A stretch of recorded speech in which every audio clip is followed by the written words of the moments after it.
아버지, 하나님의 말씀을 듣기 위해 저희들은 이제 마음을 준비합니다. 활짝 열어 주시옵소서.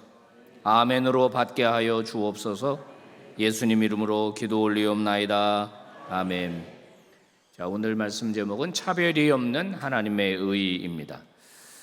적국에 의해서 포위된 한 성이 있다고 생각해 보겠습니다. 성에 둘러싸여 있는 사람들은 도저히 성 밖으로 나올 수도 없고 시간이 지나면 굶어서 죽게 됩니다. 모든 희망이 사라졌습니다. 지금까지 기쁘게 즐겁게 행복하게 살았던 모든 것들이 다 날아가 버리고 그들은 암울하게 침울하게 죽을 날만 기다리고 있습니다. 절망적 상황입니다. 희망이라고는 한 톨도 없는 그런 상황이 되어버렸습니다. 그런데 한 가지 소식이 전달이 되었습니다. 그것은 그 성의 왕자가 포위망을 뚫고 구출의 길을 열었다라고 하는 겁니다. 이제 이 왕자가 보낸 특공대를 따라서 성 밖으로 나가게 되면 모두 다 살 수 있다라고 하는 것입니다. 여러분, 성 안에 갇혀 있다, 포위되어 있다라고 하는 것은 모든 희망이 사라진 절망의 상태를 이야기합니다. 사도 바울은 지금까지 로마서를 통해서 무슨 이야기를 하고 있냐면 인간은 모두 죄인이기 때문에 하나님께 의롭다라고 인정받을 수 있는 그런 항목, 그런 것이 하나도 없다. 결국 하나님의 심판 아래 놓이게 되었다. 모든 인간은 죄인이다. 희망은 하나도 없다라고 지금 이야기하고 있습니다. 근데 오늘 우리가 읽은 본문은 뭐라고 시작합니까? 그러나 이제는 이라고 시작합니다. 구원의 길이 열렸다는 거예요. 희망의 길이 열렸다는 겁니다. 분위기가 완전히 전환되고 있습니다. 오늘 3장 21절 뭐라고 이야기합니까? 3장 21절 자, 같이 읽어봅시다. 시작. 이제는 율법 외에 하나님의 한 의가 나타났으니 율법과 선지자들에게 증거를 받은 것이라. 인간이 자기 노력으로 의롭다라고 인정받을 수 있는 길이 다 닫혀버렸고 이제 절망이었는데 이제는 새로운 희망이 하나 나타났는데 그게 뭐냐? 하나님이 주시는 의가 있다는 거예요. 하나님이 주시는 의. 이 의가 주어졌기 때문에 예수를 통해서 이 의가 주어졌기 때문에 우리에게 희망이 생겼다. 24절 같이 시작. 그리스도 예수 안에 있는 속량으로 말미암아 하나님의 은혜로 값없이 의롭다 하심을 얻은 자 되었느니라. 우리의 죄가 예수 그리스도 안에 있는 속량 때문에 깨끗이 지워졌고 사함을 받았고 그래서 우리는 하나님의 은혜로 값없이 의롭다 하심을 얻은 자가 되었다. 속량이라는 단어, 굉장히 중요한 단어죠. 속량이라는 이 단어는 요즘 잘 쓰는 단어는 아닙니다. 속량이라고 하는 이 원어적 의미는 몸값을 지불하다 이런 상태예요. 인간이 죄의 노예가 되어 있다는 겁니다. 죄에 사로잡혀 있다는 거예요. 그래서 인간이 그 죄에게 풀려나려면은 몸값을 지불해야 된다는 거예요. 어떤 노예가 있습니다. 이 노예는 주인에게 예속되어 있습니다. 자신의 삶이 없어요. 자신의 인생이 없습니다. 자신의 뜻도 없고 재산도 없습니다. 이 노예가 자유롭게 되려면 누군가 이 노예의 몸값을 지불해야 돼요. 1,000만 원이면 1,000만 원, 1억이면 1억을 지불해야 합니다. 그리고 그 노예를 사야 돼요. 그래야 그 노예는 자유가 되는 거거든요. 노예는 자기 스스로 자기 몸값을 지불할 능력이 없습니다. 인간이 노예 상태에 있다는 거예요. 죄의 노예 상태. 그래서 누군가가 값을 지불해야 된다. 그 값을 누가 지불했느냐? 예수님이 대신 지불하셨다. 우리의 죄값을 예수님이 대신 치르셨다. 그래서 예수님은 대속물이 되셨다. 인간을 구원하기 위해 자신을 십자가에 내어주셨고 우리가 죄 때문에 고난받아야 되는데 그분이 대신 받았다. 내가 죄값을 치러야 되는데 그분이 대신 치르셨다. 내 죄의 문제를 그분이 해결하셨다. 그렇기 때문에 오늘 나는 하나님 앞에 의롭다라고 인정받을 수 있게 되었다. 이것이 오늘 로마서를 통해서 하나님이 우리에게 증언하시는 겁니다. 여러분, 이 말은 뒤집게 되면은 우리의 노력으로는 우리가 아무리 선을 쌓고 아무리 착한 일을 하더라도 우리의 노력으로는 결코 하나님께 의롭다라고 인정받을 수 없다는 뜻이에요. 예수 그리스도가 대신 하셨기 때문에 이 말이 굉장히 중요합니다. 종종 어떤 회의를 참석할 때가 있습니다. 그러면 그 본부에서 뭐라 그러냐면 대리 참석하시면은 그분의 인적 사항을 보내주세요 그럽니다. 내가 가야 되는데 내 대신 누가 대신 가면 간 겁니다. 그죠? 내가 은행에 빚을 졌습니다. 근데 누가 대신 갚아줬으면 갚은 겁니다. 마찬가지예요. 우리가 죄를 졌고 희망이 없는데 예수님이 대신 갚아주셨다는 거예요. 그러면 내 죄는 갚아진 겁니다. 아멘, 아멘. 예수님께서 십자가에서 돌아가실 때 마지막 하신 말씀이 다 이루었답니다. 다 이루었다. 이게 원어적으로 보면 모든 값을 다 지불했다 이것과 같은 뜻입니다. 완불되었다. 이게 상거래 용어입니다. 다 이루었다라고 하는 이 단어가 상거래가 완료됐을 때 쓰는 단어를 사용하셨거든요. 빚을 다 갚았다. 한 푼도 남김없이 빚을 다 갚았다. 누가? 예수님이 대속적 죽음을 통해서 우리의 빚을 다 갚았다. 그래서 하나님은 그것 때문에 그걸 믿는 자들을 너는 그것을 믿으니 의롭다라고 인정하신다는 거예요. 아멘이죠? 아멘입니다. 여러분 아시다시피 하나님께서는 이스라엘 백성들을 이집트 노예에서 구출해 내셨습니다. 그들을 데리고 시내산으로 가셨죠. 시내산에서 언약을 체결하시면서 율법을 주셨습니다. 모세를 통해서 뭐라고 말씀하셨냐면 이제 너희는 내 백성이 되고 나는 너희의 하나님이 될 것이다. 마치 사랑하는 남녀가 만나서 혼인식을 통해서 부부가 되는 것처럼 언약식을 통해서 이스라엘은 하나님의 백성이 되었고 그리고 하나님은 그들의 하나님, 남편이 되어 주셨습니다. 그러면서 뭐라고 말씀하셨냐면 이제는 내 백성이니까 내 백성답게 살아야 한다. 내 백성답게 사는 길은 이 율법을 지켜라. 그러면서 율법을 주셨습니다. 그래서 이스라엘은요, 이 율법과 할례에 대한 자긍심이 대단했습니다. 하나님이 우리 민족을 선택해 주셨어. 하나님이 우리를 구원해 주셨어. 우리만 자기 백성 삼아 주셨어. 그러면서 그 언약, 하나님과 맺은 언약을 몸에 새겼습니다. 그 몸에 새긴 것이 할례입니다. 할례는 외과적 수술 아닙니까? 그래서 유대인들은 아들에게 태어나면 그 할례를 행했습니다. 여러분 고대 사회에 무슨 항생제가 있었겠어요? 마취제가 있었겠어요? 무슨 마데카솔이 있었겠어요? 근데 그 애기에게 난지 8일 만에 할례를 행했단 말이에요. 돌칼이었습니다. 돌칼. 애는 자지러지게 울고 피는 얼마나 났겠어요. 그런데 대대로 그 잔인한 할례를 행하면서 할례를 주는 아버지는 기뻐했습니다. 그리고 할례를 받은 아들은 자랑스러워했습니다. 우리는 선민이야. 우리는 율법을 받았어. 우리는 언약 백성이야. 그걸 내 몸에 새긴 거야 하면서 너무너무 기뻐하고 너무너무 좋아했습니다. 그런데 이것이 문제를 일으켰어요. 자, 우리만 거룩해, 우리만 선택받아서 라고 하는 이 자긍심이 배타성으로 이어지게 된 것입니다. 그리고 할례만 받으면 자동으로 구원받는다는 착각에 빠지게 되었습니다. 할례를 구원의 수단으로 생각한 거예요.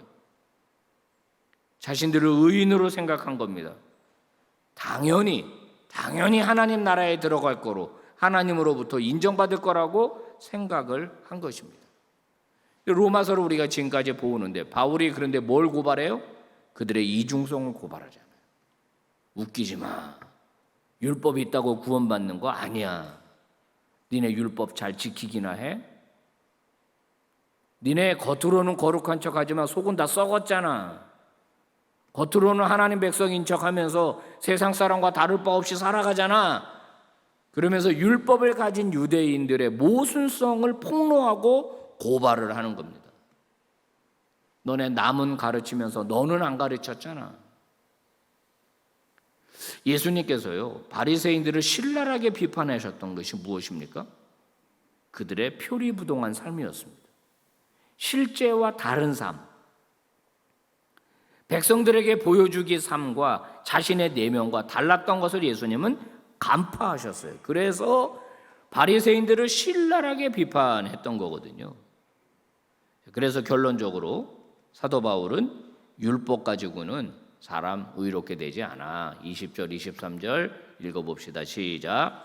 그러므로 율법의 행위로 그의 앞에 의롭다 하심을 얻을 육체가 없나니 모든 사람이 죄를 범하였으니 하나님의 영광에 이르지 못하더니. 자, 이렇게 주장하는 사도 바울의 주장을 듣고 유대인들은 큰 충격에 빠졌을 겁니다. 우리가 믿고 따랐던 것이 다 소용없다라니. 우리 인간이 근본적으로 부패한 존재라니. 하나님의 백성이고 율법을 가지고 있었는데도 불구하고 우리가 타락했다라니. 하나님께로부터 인정받을 수 없다니. 엄청난 충격을 받았을 겁니다. 근데 그게 사실입니다. 인간은 자기 스스로를 구원할 수 있는 존재가 아닙니다. 성경은 뭐라고 말하냐면 완전히 타락했다는 거예요. 전적인 타락. 인간 스스로 자기를 거룩하고 자기를 하나님 앞에 내세울 수 있는 어떠한 조건도 없다라고 하는 것이 성경의 증언이거든요. 그럼 구원받으려면 어떻게 해야 되느냐? 네가 할 일은 아무것도 없다. 주님이 다 하신 것이다. 너는 믿기만 하면 된다. 이거에 충격을 받았을 거예요. 오늘날도 마찬가지입니다. 현대인들도 충격을 받습니다. 구원을 받으려고 그러면 뭔가 나도 좀 해야지. 나도 좀 뭔가 헌금도 좀 하고 나도 예배도 좀 잘 드리고 그렇게 인간이 뭔가 노력하고 나도 뭔가 좀 했을 때 구원받는다라고 해야 매력이 있는 건데 너는 아무것도 할 게 없다고 그러면 당황해요. 당황하셨어요. 절에 가면은 뭘 계속 하라 그래요. 절에 가면은 뭐 시주도 하라 그러고 걔네도 헌금도 하라 그러고 뭐 절도 하라 그러고 뭐 템플 스테이도 하라 그러고 뭘 자꾸 하라고 그래요. 절은. 그래야 네가 부처가 되고 네가 열반에 들어가고 네가 신이 되고 뭘 자꾸 하라 그래요. 네 노력으로 너는 거룩해질 수 있다. 너는 열반에 들어갈 수 있다. 너는 부처가 될 수 있다. 이게 불교의 가르침인데 기독교에 오면은 네가 할 건 아무것도 없다. 그럼 그럼 어떻게 하란 말이야 이거? 아무것도 하지 말라니 이게 무슨 말이야?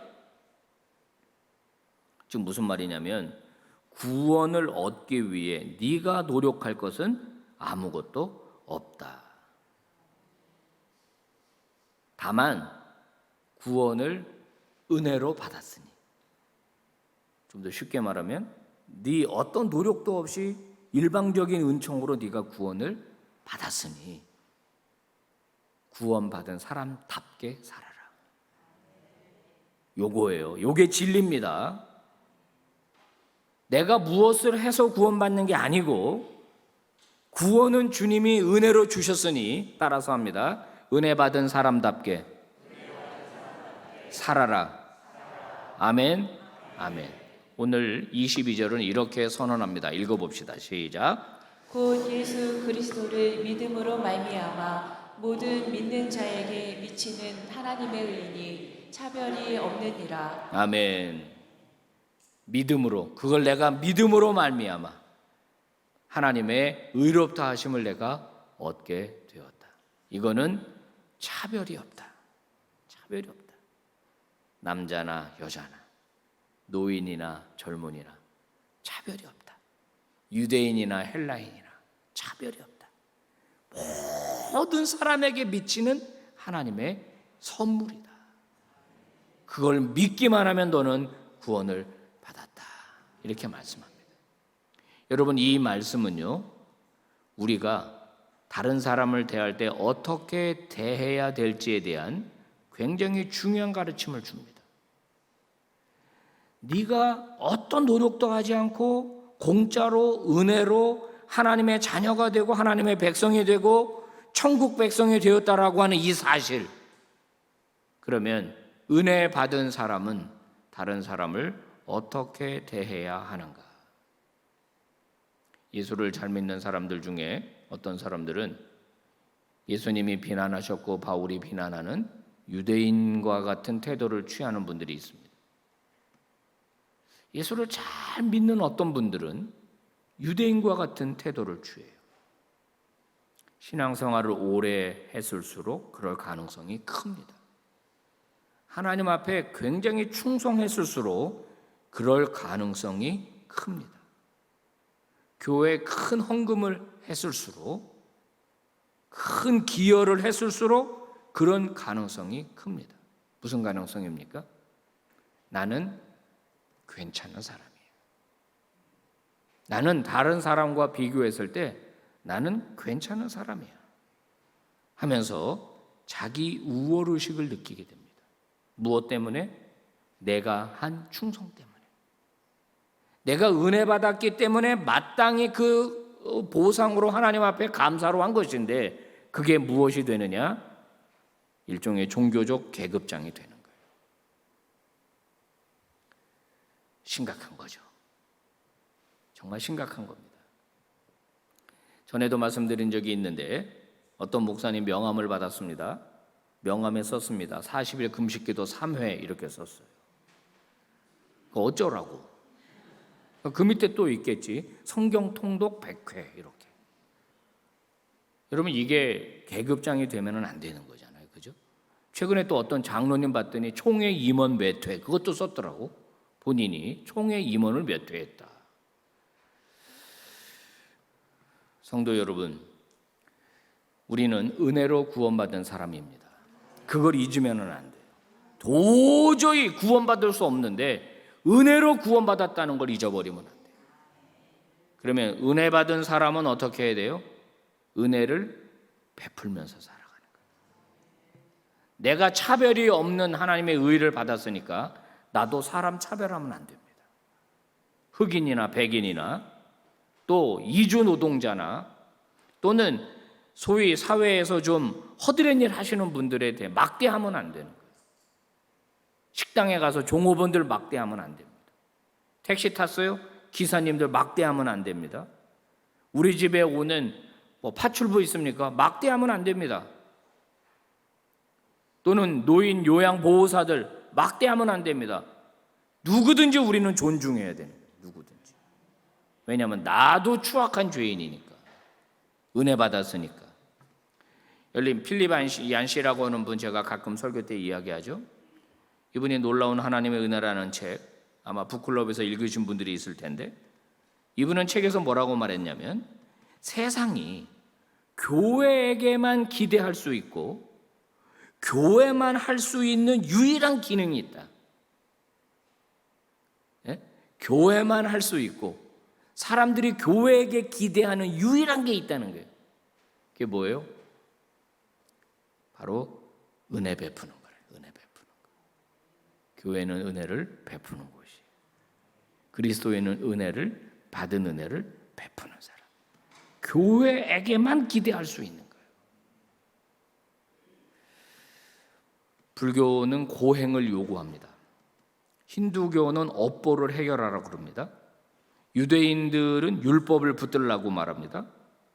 이슬람의 법전은 노력으로 인정받는 길을 제시합니다.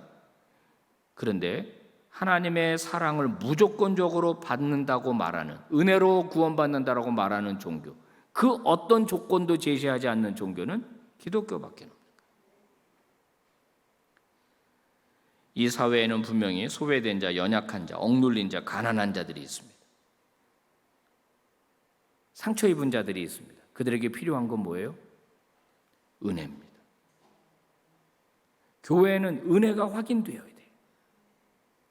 율법적으로 회초리 들고 혼내고 야단치고, 물론 잘못하면 권면을 해야 되겠지만은 교회는 그런 곳이 아니라 은혜를 경험할 수 있는 곳이 되어야 하는데 누가 그 일을 해요?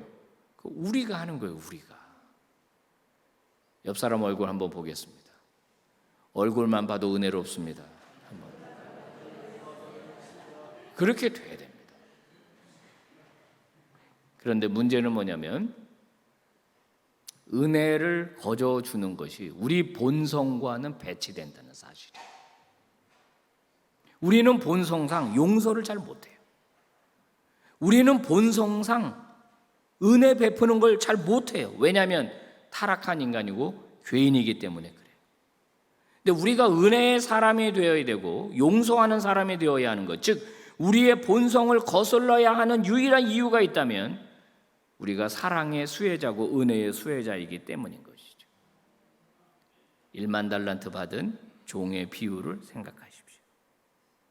네가 1만 달란트를 탕감받았으니 너에게 100데나리온 탕감받은 자를 어떻게 대해야 하는가? 그게 바로 예수님이 가르쳐 주신 은혜 아닙니까? 여러분, 하나님의 은총으로 우리는 하나님과 의로운 관계 속으로 들어갈 수 있었습니다. 이제 우리에게 필요한 것은 그것을 본받는 삶이에요.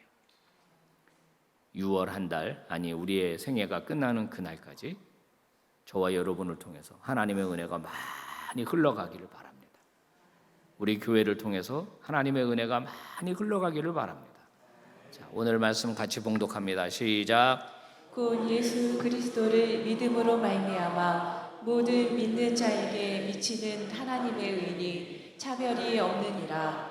모든 사람이 죄를 범하였음에 하나님의 영광에 이르지 못하더니 그리스도 예수 안에 있는 속량으로 말미암아 하나님의 은혜로 값없이 의롭다 하심을 얻은 자 되었느니라. 아멘. 기도합니다. 하나님 감사합니다. 귀한 말씀으로 깨달음 주시고 도전 주시니 감사합니다. 은혜 받은 자답게 살기 원합니다. 은혜 베푸는 자로 살기를 원합니다. 용서받은 자답게 살기 원합니다. 용서하는 인생 되기를 원합니다. 예수 그리스도의 십자가 사랑이 하나님 나를 통해서 나타나게 하여 주옵소서. 우리를 통해서 나타나게 하여 주시옵소서. 예수 그리스도의 이름으로 기도 올리옵나이다. 아멘.